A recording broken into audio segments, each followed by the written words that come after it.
கன்னியாகுமரி அம்மன் கோயில் பற்றிய 10 முக்கிய தகவல்கள்.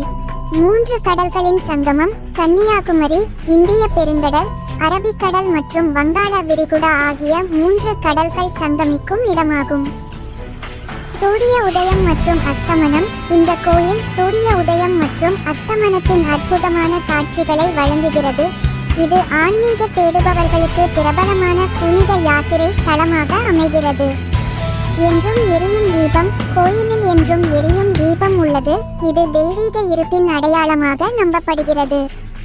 விவேகானந்தர் பாறை நினைவு சின்னம். சுவாமி விவேகானந்தர் தியானம் செய்த அருகிலுள்ள விவேகானந்தர் பாறை நினைவு சின்னம் ஒரு குறிப்பிடத்தக்க ஆன்மீக அடையாளமாகும்.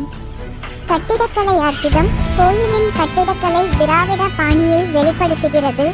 இது சிக்கலான சிற்பங்கள் மற்றும் கோபுரம் ஆகியவற்றிற்கு பெயர் பெற்றது. சக்தி பீடம். கன்னியாகுமரி 108 சக்தி பீடங்களில் ஒன்றாகும்.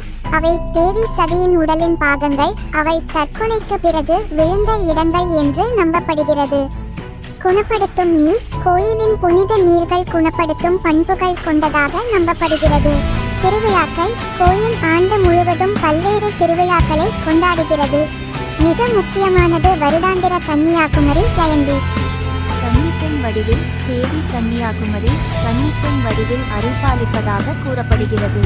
அமைதியான இடம். கன்னியாகுமரி அமைதியான சூழ்நிலைக்கு பெயர் பெற்றது. இது ஆன்மீக தியானம் மற்றும் தளர்வுக்கு ஏற்ற இடமாக அமைகிறது.